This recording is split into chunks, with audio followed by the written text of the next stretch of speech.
Welcome to Real Estate Coaching Radio, starring award-winning real estate coaches and #1 international best-selling authors, Tim and Julie Harris.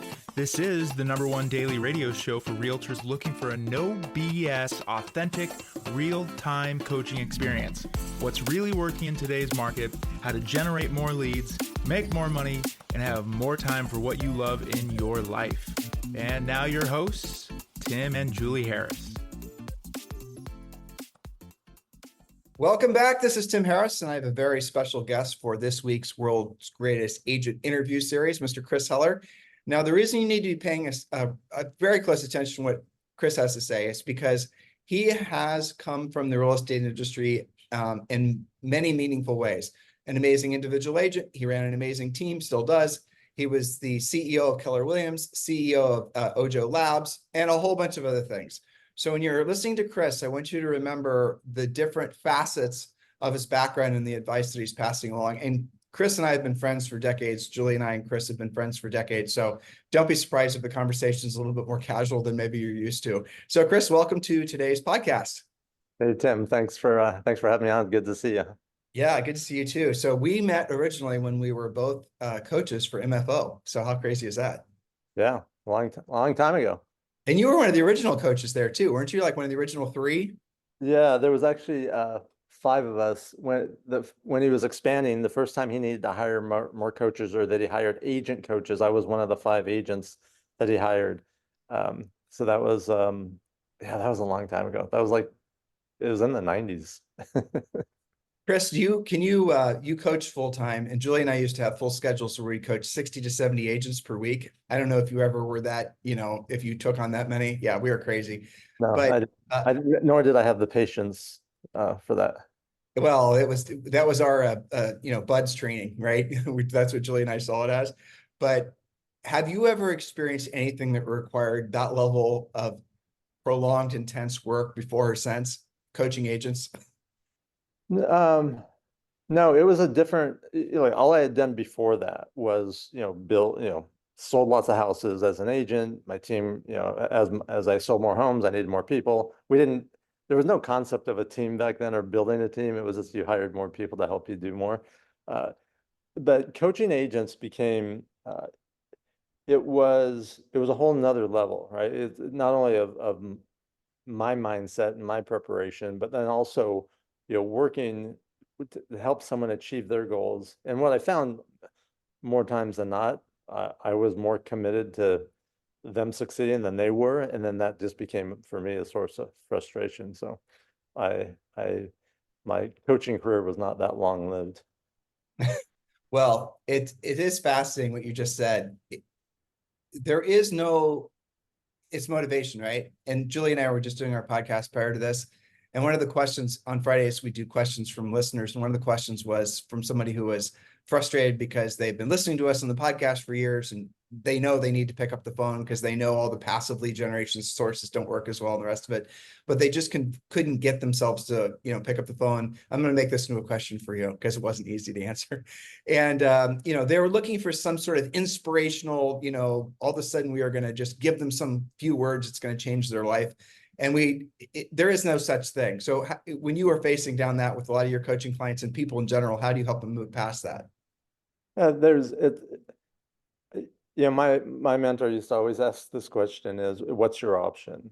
And what do you want? Like if as agents or anyone, if we aren't clear on what we want and why it's important and what we're willing to do to get it, then doing the things that you need to do, especially in the things you don't like to do or don't want to do, or on the days you don't like to do it or don't want to do it, becomes really hard. So if there's a big enough reason or something that's important enough, that'll cause you to do things that you don't want to do or cause you to be uncomfortable and be okay with being uncomfortable, you'll do it. Otherwise, in the absence of that, there's just too many forces that'll hold you in place. So I would try to just get people to figure out what it was, and that actually was really hard for a lot of people, right? To really, maybe I was lucky, maybe I was really clear and have been since very very early in my life what I wanted and what was important. And so for me, that I have to spend any time or energy trying to figure that out. But I think a lot of people do. That's true. And most people won't actually they won't do what they don't want to do, and they don't want to do it at the highest level until the option of not doing it is worse than what their perception is of doing the actual work. Right. Yeah. And so unfortunately, that's the truth. People have to hit rock bottom, and it isn't required. I shouldn't say have to, but they choose to hit rock bottom before they actually finally do what they know they're supposed to do in the first place. And a market like this, with all the changes that are happening in the industry, there are a lot of people that are going through that emotional quagmire. A lot of people that are tuning into us for the first time, and I'm sure asking you for advice, who, they didn't realize really what a skills-based market would be like. Well, let me go back. So you said you said never had an issue with doing the real work of real estate, and you are a prolific over the phone prospector. I mean, that was where you sowed your oats, basically. Yep. So can you take yourself back, or maybe if you can't personally, because it was a while ago, when you have somebody that's working for you, I've coached some of the people on your team, Aaron for one, some others. What did you do to get them to actually do the real work of real estate? So like if someone was facing that, because that's the crust of really what holds most people back. What would you say to them? Or would you just get a big stick? No, like a big stick works sometimes, but often doesn't. The I think there's a couple things. Number one, the right mindset can help you overcome a lot of things. And even as focused and as driven as I was, I still had to use my mind and my mindset to get. There were many days where I'd be on the phone and I'd be having this thought, I don't want to do this. I don't like doing this. Or I want to be doing something else, right? I want to be fishing with my brother. Or I want to be golfing with my friends, or I want to be at the beach, or so I'd have these thoughts of my wants and don't wants, and I played a little mindset game with myself, and whenever I heard myself think or say want, like I want to do this or I don't want to do that, I would simply say, I don't listen to my wants and don't wants. I just do what there is to do. Because I knew the option is to be ordinary, because the ordinary person would go, I want to do this or I don't want to do that. And then they would not do that, or would go do the thing that they want to do instead of the thing that they were supposed to be doing, or the thing they needed to do to achieve their goals. And the thought of being ordinary or like the masses or anything else was horrifying to me. Like that was a strong motivator. So, I would help others with that, talk about the mindset and share even some of the things to build a strong mindset. That, and trying to find out, all right, well, why are you doing this? Like, why do you get up today? Why do you put on a tie? Why are you in the office? You're here for a reason. You want to accomplish something, whether it's providing for their family or taking care of their parents or buying their dream car, whatever it is, get them really clear on why they're there and what they're trying to do. So how do you keep somebody motivated once they have financial security and and like, frankly, their financial modalities have completely changed, and now they're not in a position where their fear of losing something, because fear is a great motivator, but once that's removed from their lives and someone's successful, how do they stay motivated after that? Yeah, for some it's I get asked this now, right? People go, "Oh, you don't have to work, or you don't have to do this," and I don't know. I've convinced myself I do, but maybe I don't. But I like to win, right? So for me, it's winning. Like, put me on a team, show me what hill we got to take, or what wall we have to run through to win, and that's what I like to do. So for others, it might be, tapping into, what do they really like? What gets them excited? What are they passionate about? It might be winning. It might be, competition. It might be, just if they're learning based, giving them an opportunity to constantly grow and improve, and stretching them, and almost forcing them to grow and stretch and improve. For others, it's just for some, it's just simple inspiration. Like how can we inspire them? I I don't know if I still believe this or not. I actually don't know.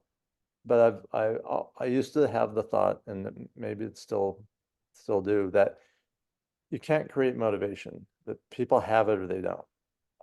You know, you can inspire, you can help them focus on, you know, what it is they want, or you know, help them ignite find the passion or ignite the passion. But I truly don't know if you can motivate someone who's not motivated. Actually, you're helping connect some dots, something Julie and I talk about all the time. It's the whole fallacy of basically following your passion and the money will follow, which is an enormous lie. It's also the destroyer of many people's potentials. So the work, doing what you don't want to do and you don't want to do it at the highest level, becomes habitual. It just becomes who you are. And to not do it at the end of the day, you feel, you know, murky, yucky. You feel out of sync with who you're supposed to be. I think that's what you're describing. But Chris, to say, when someone asks you why you're still working, when financially you don't need to, what honestly is your first thought when you hear that question? And don't filter your answer, because I think I read your mind when I heard you struggling with that a second ago. My first thought is I need to. Like I don't feel but it's freedom, right? For me, it's freedom is what I want. And so do I feel that I have complete financial freedom for you know, as long as I plan to live or hope to live, or you know, to be able to take care of any challenges that come up in my family or those type of things. Uh, I don't feel that. So that's probably the first like answer. But I think at a maybe deeper level, or the second thought that comes into my mind when someone asks me is, I don't feel like I've done my biggest thing or my best thing yet. And I think there's still, you know, yes, I've climbed a lot of mountains and reached a lot of plateaus, but there's more. And I'm not satisfied with, you know, with where I'm at. Would you ever allow yourself to feel the feeling of climbing the tallest mountain? Would you ever make you ever, do you, based on what you're describing, would you ever allow yourself to have that feeling? Like ever? It's a great question. Yeah, I actually climbed Mount Kilimanjaro 2 years ago, and That's the small one, right? uh, I'm kidding. yeah, that's 19,390 feet, but who's counting? Um, the Yeah, I didn't get to the top and like, "Ooh," or like I made it, I did. I was like, okay, now we got to go down. And now, so I don't know.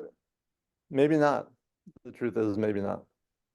How do you feel about that? If the answer's not, so how do you feel about that? I I don't. I've always viewed and had this philosophy that like there's no finish line, right? There's just the race and there's just the process. So as long as I'm having fun in what I'm doing and I feel good about what I'm doing, then you know, I don't I'm not I'm not in it for the checkered flag. I'm in it for, you know, yes, I said I like to win, I want to win, but winning is not crossing the finish line and then, you know, stopping. It's like crossing the finish line and then say, all right, where's the next finish line? I've noticed about you over the years that you don't like to take public victory laps. You're somebody that likes to share the win, and you don't force yourself to be the center of attention, which is abnormal, especially in the real estate industry. And probably one of the things I really like about you, because I feel the exact same way. I just don't get anything from it. It's almost like it's takes away from me, and I'd much rather, you know, I what are your thoughts when I said that? Are you appreciative of being recognized for that? Because I bet you very few people realize that. No, it is it it always feels good to be seen, or for someone to understand you. So on a personal level, yeah, that feels good. I had this experience a couple days ago with one of my very good friends, and the CEO of our company. I'm the president, and he's the CEO, and we work very closely together. And he doesn't. It's very hard for him to acknowledge people, as it is for me sometimes, but probably harder for him. And he we're in this conversation, and he finally said, "Hey, look at me." And I sort of looked over at him. He said, "No, look in my eyes." And he wanted to, you know, tell me how he felt about what I was doing and how I was helping them, and the the contribution I was making, all those things. And uh, it was uncomfortable, and but at the same time, it always feels good when someone sees you or hears you, and that doesn't happen very often. I mean, I could probably count, you know, on one or two hands the times that that's happened in my life, or the number of people that happens with. And it's okay. I don't seek that, but yes, I acknowledge when it does happen. It it feels good. It feels like, all right, that's this is living. This is what life is. Most people don't, I think what I've come to realize is most people don't realize that people think that the pursuit should be glory and recognition. And when Julie and I have been asked to speak on a bunch of different stages and within EXP, and I'm always grateful for it. It's always very, all those nice thoughts and appreciation. But I always tell them to interview, put this person on your stage, or have this person be your keynote, or do this, do the other thing. And I want them to bring up somebody and highlight somebody else that would benefit more from it from a personal perspective. But it is fascinating to me. I've learned that some people perceive that as a quirk, not a feature of a personality. And Yeah. so then the whole conversation in my mind goes back to, like, if you had to choose, I'll make this into a question so you and I can stop being philosophical. This is a fun question. If I were to ask the Chris Heller in his 20s, whether he'd rather, because these are all tied together, whether he'd rather be rich or famous in his 20s, which would he choose? Rich. Yeah, and I already know the answer. 30s, 40s, 50s, 60s. So what does being rich mean to you? Um, you hear people talk a lot about the difference between being rich and being wealthy. And I do think there's a distinction. It I don't I'm human, so I'm not immune to measuring myself against others, but I quickly catch when I'm doing that and go, that doesn't matter. Like I care far more about if someone's making a lot more than me, then for the most part, I'm like, good for them, like, good for you. That's awesome. And, does it inspire me or motivate me? Yeah. But it doesn't, I'm not envious or jealous or resentful or those things. So, being rich for me is, again, having the freedom. So I'll share a story with you, a short story. And this is the first time I was conscious of the importance of being able to do what I wanted when I want. And this was a very, like, a few seconds in time. It was either during my senior year or right after my senior year in high school. I had some very, very good friends. I didn't have a ton of friends, but I had some groups of friends, and I was with this one group of friends, and we were going to go do something. I don't even remember what it was. Might have been go get something to eat or go do something, go to a movie, and two of my friends said, I can't, I don't have any money. And I remember thinking, "Oh, I never want to be able to not do what I want to do because of money." To me, it almost was felt as extreme as, like, being in jail and not being able to get out. Like, you're in prison and you can't get out. That's how it felt to me. And from that realization, from that point on, it was like, okay, I want to be able to do something. If I want to go here, I want to be able to go. If I want to do this, I want to be able to do it. If I want to, pay for that, I want to be able to pay for that. And not being able to is a, a really tough thing for me to deal with, or hard feelings to have. Yeah, I appreciate that. So most people would answer those emotions with wanting less and rationalizing living a compromised life. Have you ever been tempted to basically temper your ambitions so that basically you maybe didn't have to work as hard? I've never been tempted to do that. I've had the thought, you know, could I be okay not doing this or not doing that? And Can you give us an example, Chris? Can you think if it's not too personal? yeah, no, it'd be like, would I be okay living a simpler life? Would I be okay, not if I couldn't go do all the things or have all the experiences or anything. And the truth is I could, right? I wouldn't die. I'm not gonna shrivel up and rot away. But uh but I don't know that I could allow myself to do that. I don't know that I could or if I even want to. I one of my favorite quotes is a Helen Keller quote, like life is a great adventure or nothing at all. And that's this is all we have. Like all we have is this adventure that we're in. So might as well give it our all and do everything we can. It's more stressful and exhausting, not doing what you know you're capable of doing than actually doing it to get the work done. I don't know how to express that other than what I said. It's like No, the I know yeah, exactly what you mean. yeah, what it is though, it's more work, it's more work to be lazy and complacent ultimately for everybody, because the mental, emotional, weight of carrying that burden around, it burns at your soul. It just does.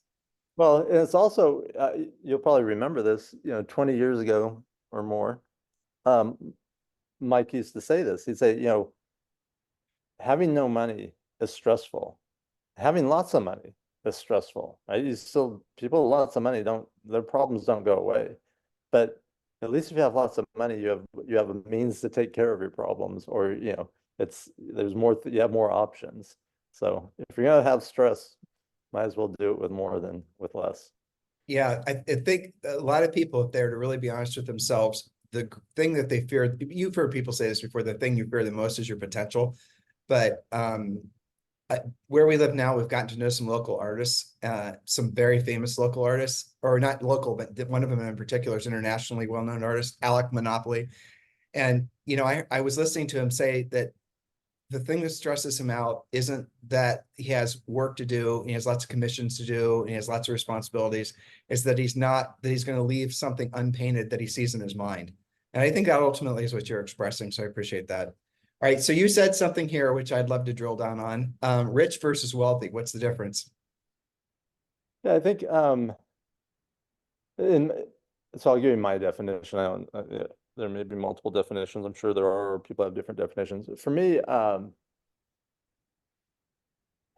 rich is I don't know, the thing that comes to mind is sort of like plastic or fake. Like you can have lots of money, but if if you don't have good friends, if you aren't a good person, if you don't do the right thing, then I think what makes us wealthy is more of a feeling of that you make a difference, or that you contribute, or that you've impacted someone, and that's far more rewarding than the dollar amount of my net worth. And so there's a component of money and wealthy, certainly by the most people's definition, and even mine, but it's more than money. It's more than a dollar sign. All right. I was looking up a book. So it's called, this is a great book. Yeah, you'll love this, Chris. I think it's kind of a cheeseball title, but it's great. How to Get Rich. And this was written by a guy named Felix Dennis, who was a British guy, he was a billionaire. He passed away, but it is a fantastic book. It just is so much fun. It's easy to read. It's about this thick, but definitely everyone listening, if you're wanting to answer the wealth versus rich conversation, I'll summarize one of the points he made. He actually said, now remember, this was written a while ago. He said, wealthy is when you have a net worth of basically 30 million or more, and rich is anything before that. But really, Julie and I, when coaching clients, because you'll get, people get overwhelmed with the idea of being rich and all these status things, So rich is simply where your money's working for you and you no longer have to work for your money. So if you're living like where Julie and I are from in Columbus, Ohio, right? If you were making $10,000 a month passively from rental properties and EXP revenue share, or 15 or 20, and you need, say, 8,000 a month to pay your bills, you're rich. Your money is working for you passively. You no longer have to work for your money. So when people get overwhelmed with, I'll never be able to stop selling real estate, or all these stressful things that make it so people feel like they're never going to get off the hamster wheel. if you define it for them, rich is merely where your money works for you. You no longer have to work for your money. And then I ask you, how much money do you have to earn per month? Which, Chris, you know as well as I do, when you ask agents that, they never know. So when Right. they come up, when they come up with whatever that number is, then you figure out a way for them to make that money passively from things that don't come from a real estate transaction, or one that they're like, it can't come from their team, right? Because that's still an indirect or direct, they have to do it.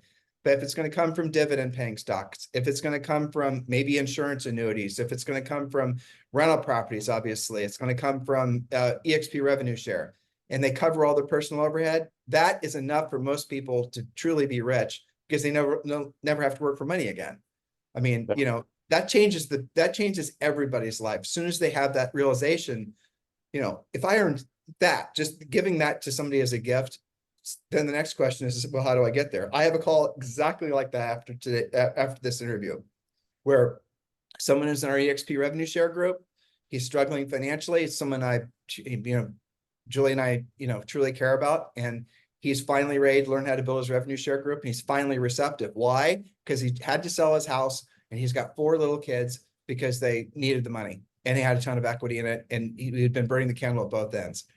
To what we were talking about earlier, most people wait for the pain of not taking action to be so intense that they have no other options, which is really an option that Warren Buffett, and I'll stop blithering. Warren Buffett said, everyone loves to celebrate the comeback story. He said, I love to celebrate the person that made it and never lost it. That's like you. You've made it and you've consistently built over the years, but there's no victory lap for that. There's no like, well, then I found myself in a gutter, Yeah. No, I've certainly had setbacks and have started over a couple times, but yeah, I used to tell agents this all the time. I would see agents get into the last quarter of the year, and they would start to slow down. They start to coast, right? It was a long year. They worked hard. They're tired. They take their foot off the accelerator, and then they hit the end of the year. Then it's the new year, and they say, okay, I need to get going again. And I used to always say, hey, it's the end of the year isn't a finish line. Those are numbers and dates and months that we made up. Like life keeps going. Like life doesn't stop on December 31st and start on January 1st every year. So, the agents that just keep going, when the first of the year starts, they're on in 4th gear, flying. And then the rest of the agents are starting over again in 1st gear and, get going. So it's very similar to what you just shared.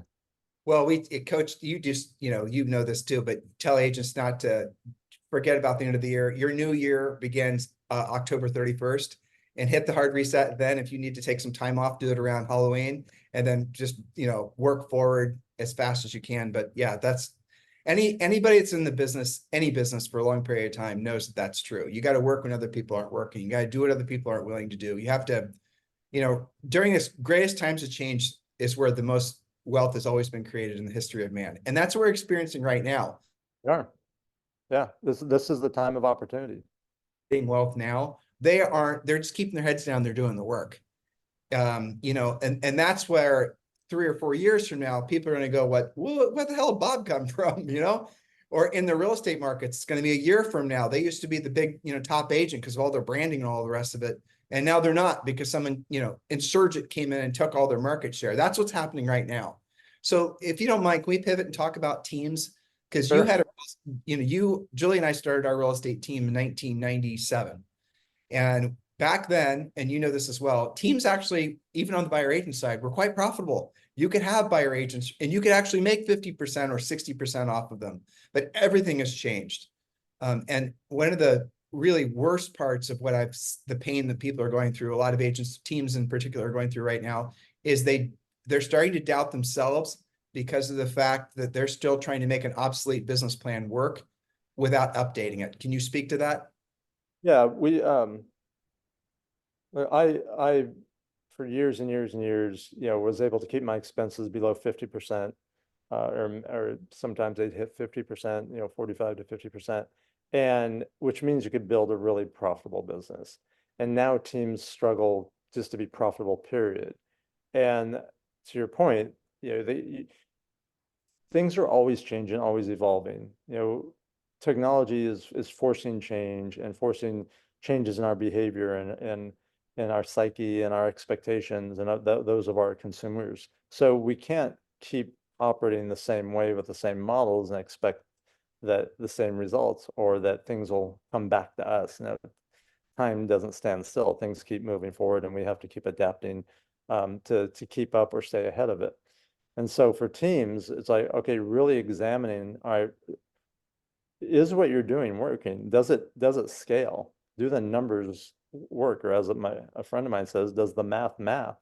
And in many cases, it doesn't, which means, okay, then what do you need to change, or how are you going to change it, or what are you going to shift to, so that in this environment or the environment we're heading into, that what you do will work and will make sense.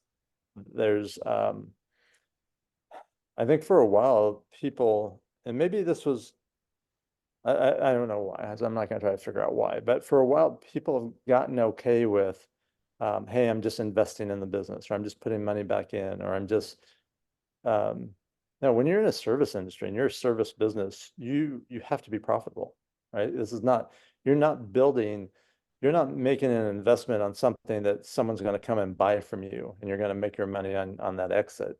This is something that you need to be making money on every month and every year. Can we pause out there? Because that's such a good point. And if I summarize you incorrectly, feel free to jump on me, okay? No one's going to buy your real estate business. It's worth nothing. The profit, your product of your real estate practice is the profit you make from your real estate business. You guys should write that down.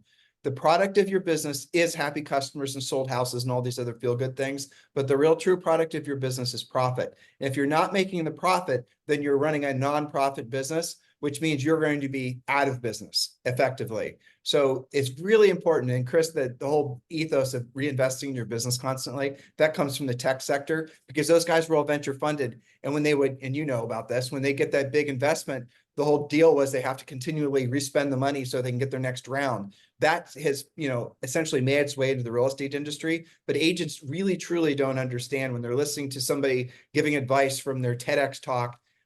They don't realize that it does not relate to a service business, especially a real estate business. There are no parallels. So if you're not making profit, you're not really running a business. Yeah. And the whole goal is to make profit to fund either other businesses or investments or your life or all of the above, right? So we're in a business that provides cash spurts, and the better you get, the bigger the spurts are and the more of them there are. And so being able to take that cash and then build and create wealth or become rich with money that's earning you money is the goal. But yeah, we have to be profitable, and growth is not the goal. Profitability is the goal. That's again a really killer point. The pressure that entrepreneurs in general feel to always get bigger is really dumb, because ultimately, if you can run, how many times, Chris, have you come across teams that are making $3, $4, $5, $6, $10 million a year in commission, but the actual person who's taking all the risk, the leader, is making, maybe if they're lucky, 5 or 6%, probably more like 3 or 4%. They'd be able to make the same amount of actual profit to themselves running a business with themselves and 2 assistants. And I'm not preaching one business model over the other, but what they don't realize is the person that's the industry puts so much pressure on agents to build their businesses big. Okay, you did great this year, Chris. Good job. You sold 100 homes. What are you going to do next year? 150, right? Well, to do 150, you're going to have to add 5 staff members. You're going to have to start doing dumb things like buying buyer leads. And, some buyer leads are great. Some buyer leads are dubious. The rest of it. You're going to have to start doing all these things that are going to require you you having a smaller and smaller profit margin, but you sold 50 more houses. Can you help them understand that really that I don't know how to express the insanity of that concept more than I have. Yeah, I think and part of them, it's because of their structure and because of their economic model, they don't have a choice, right? They have to grow. They have to do it through volume, versus margin, because their margins are so small. So, and for some that works, but for most people, if you at every level, like I had to be okay with not having the biggest team. For years, I was the #2 agent in San Diego, like for over a decade. But the number one agent was with my company, and I got to see his numbers. And I know at the end of the year, I was putting more money in my bank account than he was in his. So I didn't care. I like, yep, you're number one. Cool. High five, go for it. I was making a lot more money than he was, and netting a lot more money than he was. And that's what I cared about, right? It wasn't when you take your ego out of it, or if you have no ego about it, it's I think it's much easier to make, sound decisions, because your ego will cause you to justify things like, well, yeah, but I'm number one and I'll get more name recognition and I'll get more business in the future and maybe. Usually So not. yeah, Yeah. he's not. Yeah. So it's yeah, I don't know. Here's what we know. If they were running any other business, if they were running a restaurant, if they were running a hair salon, if they were running you name the business, they wouldn't go month after month with losing money. And if they did, they'd close the business or the business would be forced to close. In real estate, because we occasionally get these spurts of cash, we think, oh, we'll get there, or we're almost there, or I'll make it, or if I just do this, or just have this many more agents, you gotta have to have a model that makes sense. Well, it goes back to the question, would you rather be rich or famous? And the agent that you were competing with wanted to be famous. He didn't want to be rich. I don't know where he is age-wise, but I'm guessing he was about the same age as you. And if you were to ask him now, which he'd rather have chosen when he was younger, I guarantee you he would have chosen to be rich. Which actually leads me to a really great question. And this is, the other dominant personality in my life who does not like to take victory laps, even though he does the yeoman's work, is Glenn Sanford, the founder of EXP. Glenn does not like taking the victory laps, but having gotten to know him over the past 5, almost 6 years, he is so freaking smart and considerate and consistent with his clarity of thinking with regards what's best for the agent. Everyone says we're agent centric and all that type of stuff. I've never seen anybody that's actually truly like that. Matter of fact, I've seen industry leader after industry leader that Julie and I have been aligned with that are the complete opposite. And you and I know some of them, where they'd say one thing on stage, but as soon as they're behind stage, they obviously hated their customers, And I don't, I mean, where I'm going with this is EXP the biggest? Have you seen anything in your career that was this as seismic as EXP Realty has been to the industry? Have you seen anything like it? So I'm probably one of the few people that could probably say, yeah, I kind of have because I've been around so long. I know, I'm But challenging you. yeah, but it's certainly the biggest thing in the last decade, right? It's when I joined Keller Williams in 2004 and left in 2017. So during that stretch, people did say the same thing about that company, right? Because it shook things up and we, more than doubled in size while I was there. But in the last decade, no, what Glenn has done and what EXP has done has changed the landscape forever and paved the way for a lot of other new companies that are coming along and made it really challenging for some of the incumbents.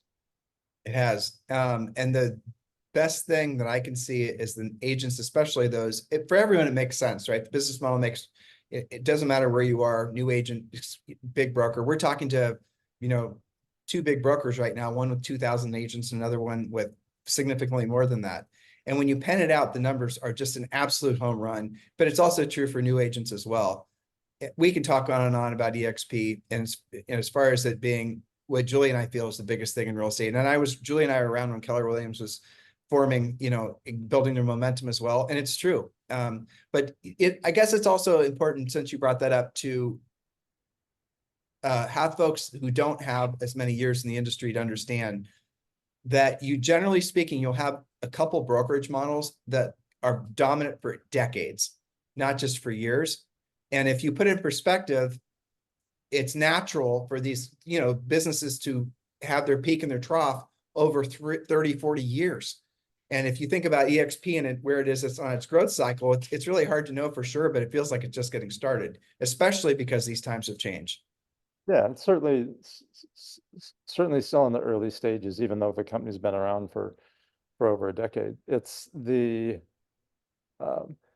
yeah, there's you know, it's the good to great, and the those type of stories where the good companies that keep innovating, that keep growing, that that have a winning formula are the ones that can make a long run, and usually do. Yeah, they do. So what are the other big things aside from EXP that people should be talking about or more aware of that they're not, that's going to affect the industry over the next 3 to 5 years? Like if what are the things that really rise to the top of your mind? It's we grew up in um, being pounded into us the importance of skills and being able to present your value proposition, be able to persuade someone, in a good way that what you do is different and why you do is different. Agents are going to be forced to do that now, and so one of the biggest changes is, and I just right before this call, I was listening to a phone call. We introduce tens of thousands of consumers every month to real estate agents, and we do it via live transfer. And that phone call is recorded. And we listen to those recordings, and we give those to the agents and the team so they can use those for training and getting better. The vast majority of them are so painfully bad, so make you cringe when I think about them. And the one I just listened to, the consumer said, "Hey, this is like so unbelievable." You'll get through it, Chris. Take a breath. You'll get through it. Yeah. The guy kept saying, "Well, why should I do business with you?" He was sincere. Like he said, "Hey, I was on this site, movoto.com. I'd never heard of it. It connected me to you. Why are you any better than anyone else? Why? I actually know some agents, but I'm open to, working with you, but why?" And she never answered his question. She couldn't answer his question. She kept going on and on, explaining about how she kept referring to him as a lead, and it was horrific. And the simple this happened to me years ago. I remember the house. I remember the little table we were sitting at. It was a listing. He had interviewed multiple agents. He hired me, and we're filling out the paperwork. He says, "Hey, do you want to know why I chose you?" And I said, "Absolutely. In fact, when I was done filling this out, I was going to ask you that. So thank you for bringing it up." He goes, "I chose you because when I asked the question, what do you do that's different? You had an answer, and you gave me an answer." He said, "Most of the agents I asked that question to didn't have an answer, or it was so jumbled and convoluted, I didn't even really know what they meant." And so in the next 1, 2, 3, 4, 5 years, agents are going to have to it's not going to be optional, right? That agent that the guy finally said, "You know what? I don't think you're the right agent for me," and he hung up on it. And this was the guy that was going to buy a house. And the that agent that didn't handle that call well is going to wake up tomorrow and still be an agent and bump into someone and help someone buy a home or sell a home, and just be regardless of their skill level. But with the changes coming in our industry, that won't happen. If you can't demonstrate and effectively communicate your value and why someone should hire you, or how they'll benefit from working with you, you're going to struggle. You're going to more than struggle. You won't make it. So I think that's one of the biggest changes. I think the other changes are, going to be the changes that come about because of technology, right? How we're going to be able to leverage artificial intelligence, how we're going to be able to leverage the technology that will enable us to do things, to do more, to do things more effectively, do things quicker. Those changes will continue to happen and happen at a increasing rate. But those are the first two that come to mind. Yeah, I agree. And it's funny, people will say, "Well, haven't skills always been necessary?" Well, they have, but in a market where there was so much FOMO, buyers losing the house and sellers losing the ability to, their winning lottery number of the sale of their house, frankly, consumers weren't that particular. They just weren't that picky. Sellers would list with anybody because they knew the house would sell itself, and buyers would list, work with anybody because they knew essentially the commission was going to be on the other side of the transaction. It's all changed. It's all skills based now. And yeah, I agree with you. It's called, Julie and I are calling it the All Coaches Employment Act of 2024, because really at the end of the day, that's what it is. But that actually leads me to a lot of fear too for the industry, because a lot of the people that call themselves coaches really don't have any experience. Some of them don't have real estate licenses, and let alone selling, real estate in different markets. So it's, there's a lot of, let me round the bend on today's interview with asking you this question. So you're an agent, you're listening right now, you're wanting to derive 3 big takeaways, or 2 or 1, whatever you feel inspired to share, about what actions they can be taking moving forward to make it so that their best days in their real estate careers are still ahead of them. What would those 3 things be? Right. Number one, we touched on early in the conversation, and that is mindset. You have to build a strong mindset. You have to build a confident mindset. You have to become resilient. You have to become, just strong in your thinking. We can't afford not to be. And there's specific things you can do to do that, and that's a whole nother conversation we can have. So that's one. You're working on your mindset. The second one is skills. What we were just talking about. How do we build our level of effectiveness, right? There's things we can do to become more efficient, better systems, better processes, leveraging technology more, but how do we become more effective? And that's practice. And the good agents have practice. The professionals at any level practice. Real estate agents, they just, as a group, don't. And you have to practice your presentation. You have to practice your scripts. You have to practice your dialogues if you want to be able to deliver them effectively, convincingly, and with the confidence that you need, because practice builds confidence. So mindset, skills, and then the third is aligning yourself, with the right platform or the right set of tools to be able to be as efficient and as effective as possible. Because at the end of the day, we all have a finite period of time, right? We all have the same amount of hours in the day, same amount of days in a week, same amount of weeks in a month, and so on. The difference is how effective and how efficient we are with our time and with the amount of time that we have. And so, am I in a environment that is allowing me to be as efficient, as effective as I can possibly be? Am I with the right group or the right tribe or the right association or the right team or whatever it is? But those are the 3 areas that I would, if you walked away with nothing else, look at those 3 areas and think through those 3 areas. Say, okay, what, where do I need to make an impact in my mindset, my skills, and then my environment. I'm going to give them another book to read that's called Profits Aren't Everything, They're the Only Thing. I don't remember the author's name, but you guys can just Google Profits Aren't Everything, They're the Only Thing. So if you're struggling as a broker, which pretty much all brokers are struggling, or a team, definitely read that book. Then after let's have a conversation. I will say that's probably, I've never had anyone thank me for suggesting that they read that book in the real estate industry, Chris. But I've sent it to some of my friends who are not in the real estate industry, and they've all thanked me. But every person in the real estate industry hates the book because it gives them the absolute cuts through the BS. So here are the 3 things I wrote down. Skills obviously matter more than ever. Mindset, and I'm going to go circle back to that. And the last thing I'm going to summarize what you said is basically community. The people you surround yourself with. If they're, looking in the rearview mirror, if they're waiting for the clouds to clear, chances are, you're going to lose days, weeks, decades of your life. So be associating yourself with people that are thinking about what's next.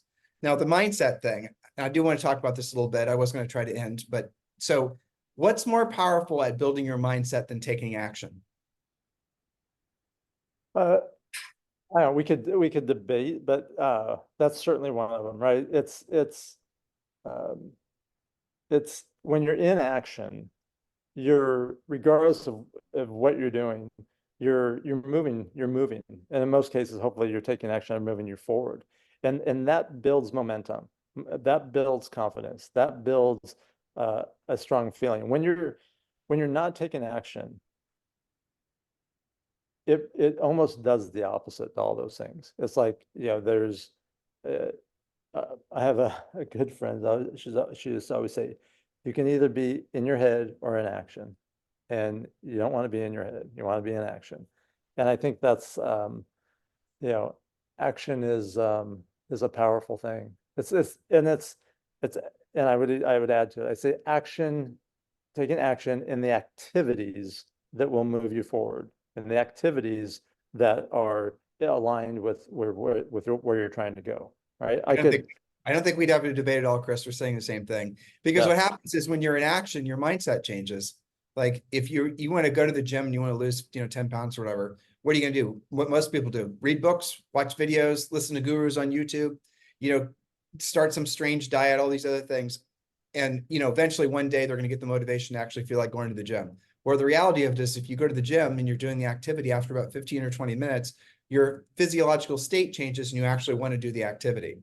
And then if you do it repetitiously over time, it's going to become just a part of your DNA and who you are. That's how you have a strong mindset, in my opinion. I agree. Mindset is uh, creating a strong mindset is like building a lot of habits, like building a lot of muscles, building discipline. People, I don't believe anyone's born disciplined, right? It's something you develop. And if you can develop in the right areas, and it doesn't have to be a lot of areas, but just the right areas, you can move forward, and you can move forward fast. You're talking about books. And I normally wouldn't do this, but you would call me out if I didn't do this, if I mentioned I was going to. And that is, I wrote a book called Dominant Thoughts, which is just on mindset. And I've had tons of brokers and teams buy it for their agents. And in fact, I got a message, and I need to respond to the guy. It's horrible that I haven't. But he said, hey, I just want to let you know it's required reading for every agent that joins our team. And it's just about mindset. And that it would, and it's a story, it's a parable, but it just gives you the things you need to do to help build a strong mindset. And that's something that anyone can do. That's good. Do you, along those lines, reinforcing your strong mindset, how much media do you intake? Do you watch the news, read the newspaper, or do any stuff like that? No, no, but for a long time, like, probably 30 years, 35 years, I've been very conscious of what I expose myself to and what I don't.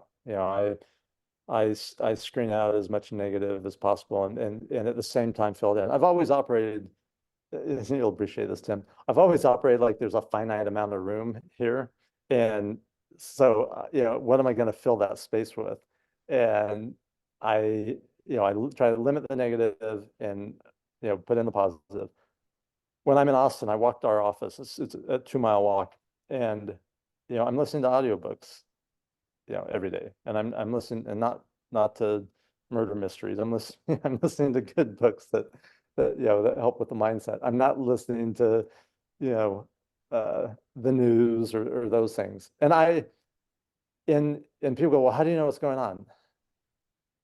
I know what's going on. I probably know more about what's going on in the world than a lot of people, and I don't watch the news or spend time there. But yeah, if I use social media, it's very purposeful, or it's just for a short period of time of entertainment. I don't get sucked into it or let it impact me, because It's at one level it's just all noise. So dude, it's the greatest destroyer of human potential, and it's gotten so bad. It's Julie and I gave ourselves permission 2 weeks ago to start using a word that we've avoided for the longest time because we don't want to be pigeonholed as zealots, but now we don't give a rat's ass. We do think there's a very pervasive evil that's entered into certainly Western culture, and certainly in the United States. And you can see it clearly when you look at the media. The media is all designed to sap your potential. It's all designed to make you feel depressed, make you feel scared, and then then you're going to say, well, what the heck am I supposed to do? And then it's going to make you feel no confidence, and to the point where you're going to be willing to be dependent. And that's really what's happening that's what we see happening. It's scary. it's yeah, it's at an epidemic type level. When I was young, I had a paper route, and every day for 3 years, 7 days a week. And I was a little kid, but the headlines, I realized even as a little kid, the headlines were written to grab attention, to get someone to pick it up, to get someone to open it, to read it. And most of the time it was negative stuff. Like the positive stuff was buried, later, in the thing. So yeah, it's it was bad then. It's like off the charts now. Humans are you have time, by the way? Are you got on time? I will. You're starting to dart around. The hold on, I will tell you. Humans No, are naturally I have time. I have another. I'm good. okay. Humans are naturally designed to seek negative information. It's part of it's the part of the survival mechanism. And It's like when you ask someone, how's it going, or what have you been up to, the first thing they think of are all the bad things, right? Oh, I've been so tired, or I've been sick, or this happened or that happened. And it's not surprising them, because they're like the default in the world that we live in is negativity, right? If it's not neutral, it's negative. Like everything you hear, everything that is negative is what sells. That's what gets people to watch the news or read the newspaper, or the things they listen to. It's I when I did watch the news years ago, 30-minute newscast, 20 minutes of bad stuff, 5 minutes of sports, a couple minutes of weather, and then they always end on a good feel good story, right? The firemen that saved the cat or whatever.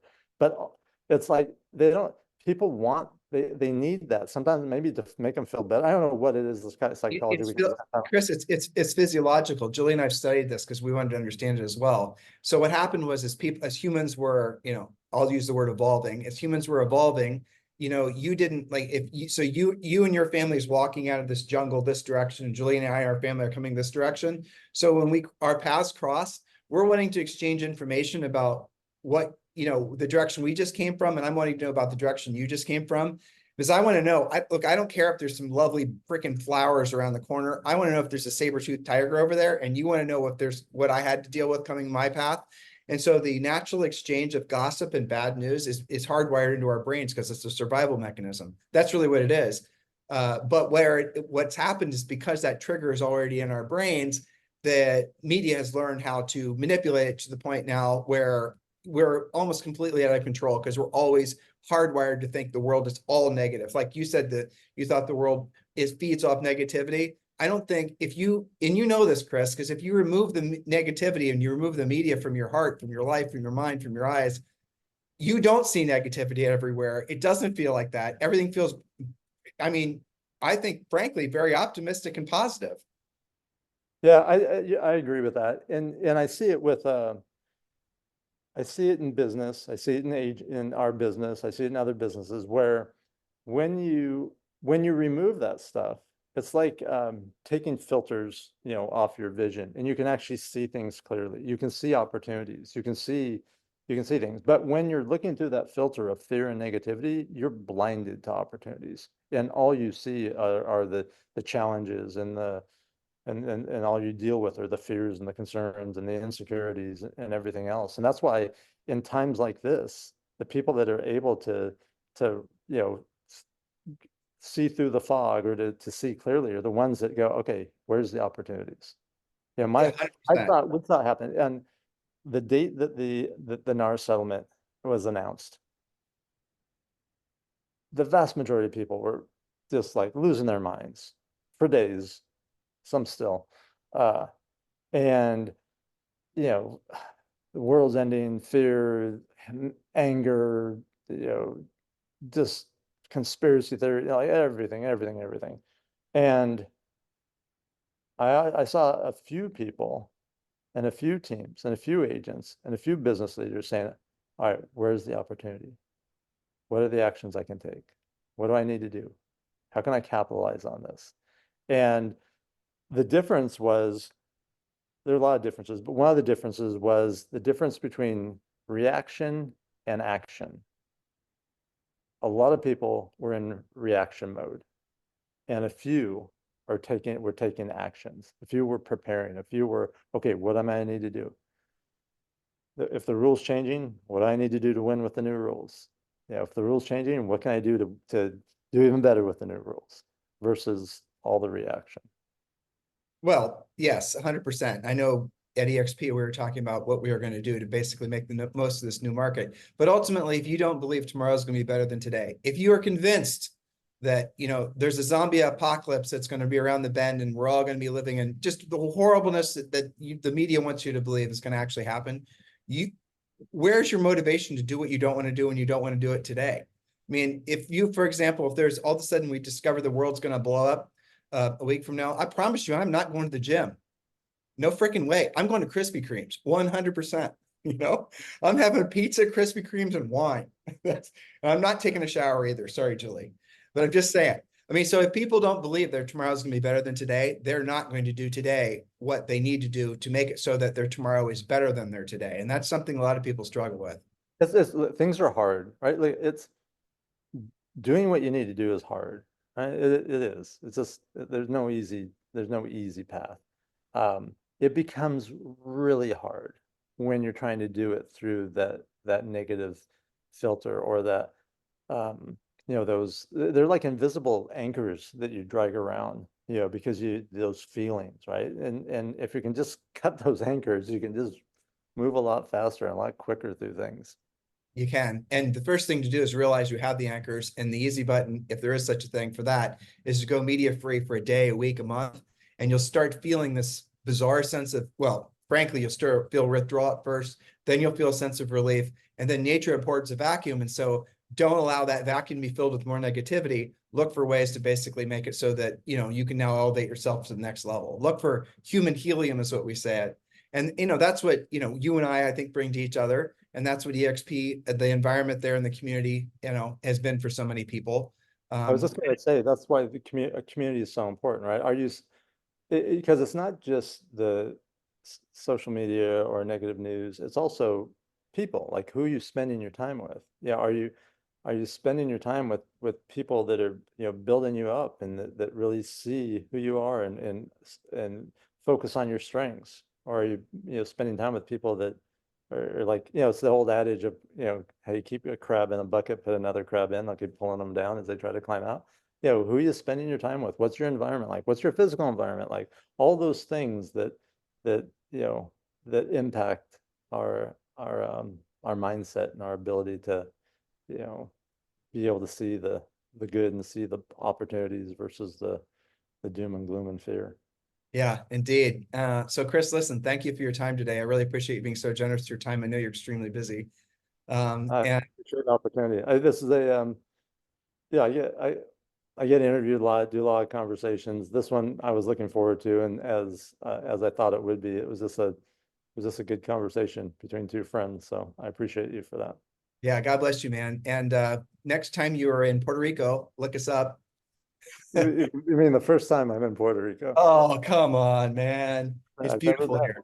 I know it is. I mean, I'm sure it is. I don't know. I haven't been there, but anyways, I'll be kind of close in a couple of weeks. I'll be in Miami. Well, we are thinking about going up to Miami this weekend for the Grand Prix, but we're not. We're going to stay here. But yes, we go up to Miami all the time. Actually, one of our biggest EXP groups is up there. So yeah, C5 with Orlando. I'll text you the dates and tell you where I'm going to be.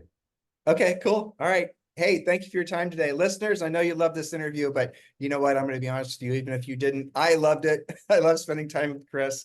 And so please do continue to listen to the podcast. Thank you for keeping our podcast the number one listened to, downloaded daily podcast for real estate professionals in the United States. We certainly appreciate you allowing Julie and I to stay on mission with what our highest and truest purpose on this planet is, which is to be of service to all of you. God bless. Have a great day. See you, Chris. All right, man. Talk to you soon, Tim. Bye. This podcast is a part of the C-Suite Radio Network. For more top business podcasts, visit c-suiteradio.com.